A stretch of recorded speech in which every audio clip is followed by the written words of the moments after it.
കൊച്ചി തീരത്തുണ്ടായ കപ്പൽ അപകടം കേരളത്തെ വലിയ ആശങ്കയിലാക്കിയെന്ന് മുഖ്യമന്ത്രി പിണറായി വിജയൻ.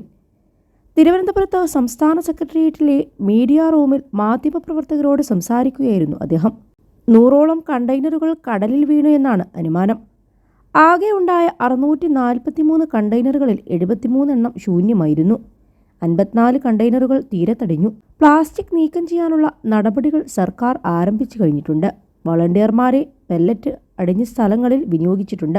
മത്സ്യത്തൊഴിലാളി കുടുംബങ്ങൾക്ക് ആശ്വാസം നൽകാൻ തീരുമാനിച്ചു. ഓരോ കുടുംബത്തിനും 1000 രൂപ വീതവും 6 കിലോ വീതം അരിയും നൽകും. പരിസ്ഥിതി, തൊഴിൽ, ടൂറിസം നഷ്ടങ്ങൾ കണക്കാക്കാനും കപ്പൽ മാറ്റാനും MSC കമ്പനിയുമായി സർക്കാർ ചർച്ച നടത്തിയെന്നും മുഖ്യമന്ത്രി അറിയിച്ചു. കപ്പൽ കണ്ടെത്താൻ സേനാർ സർവേ ആരംഭിക്കും. കപ്പലിൻ്റെ സ്ഥലം മനസ്സിലാക്കിയാൽ കൂടുതൽ സ്ഥലങ്ങളിൽ മത്സ്യബന്ധനത്തിന് അനുമതി നൽകും. കടലിൽ നിന്ന് ഏതെങ്കിലും സാധനങ്ങൾ ലഭിച്ചാൽ അത് ബോട്ടിൽ കയറ്റരുത്. അധികൃതരെ അറിയിക്കണം. കണ്ടെത്തുന്ന എല്ലാ സാധനങ്ങളും കസ്റ്റംസിന് കൈമാറും.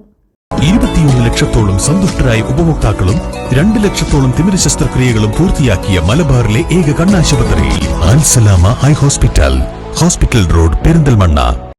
മത്സ്യം ഉപയോഗിക്കാതിരിക്കാനുള്ള സാഹചര്യമില്ല. കപ്പൽ ഇന്ധനം പുറത്തെടുക്കും വരെ 20 നോട്ടിക്കൽ മൈൽ ദൂരം മത്സ്യബന്ധനം പാടില്ല. ജൂൺ 3 കപ്പലിലെ ഇന്ധന അറ വിദഗ്ധർ പുറത്തെടുക്കും. അതേസമയം കേരള തീരത്തിനടുത്ത് കപ്പൽ മറിഞ്ഞുണ്ടായ അപകടം സംസ്ഥാന പ്രത്യേക ദുരന്തമായി പ്രഖ്യാപിച്ചു. മുഖ്യമന്ത്രിയുടെ സാന്നിധ്യത്തിൽ ചേർന്ന ഉന്നതതല യോഗത്തിലാണ് തീരുമാനം. കപ്പൽ മറിഞ്ഞതിനെ തുടർന്ന് ഉണ്ടാകാനിടയുള്ള പാരിസ്ഥിതിക സാമ്പത്തിക ആഘാതം കണക്കിലെടുത്താണ് പ്രഖ്യാപനം.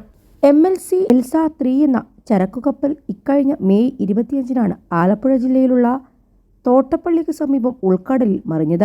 ചരക്കുകപ്പലിലുണ്ടായിരുന്ന 643 കണ്ടെയ്നറുകളിൽ ചിലത് കേരള തീരത്ത് അടിഞ്ഞിരുന്നു.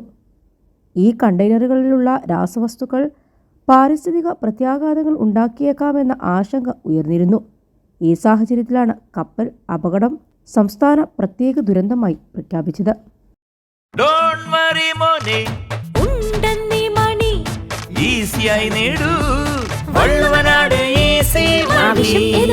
പണം ഞങ്ങൾ തരും. റവന്യൂ സെക്രട്ടറിയാണ് ഇത് സംബന്ധിച്ച ഉത്തരവ് പുറത്തിറക്കിയത്.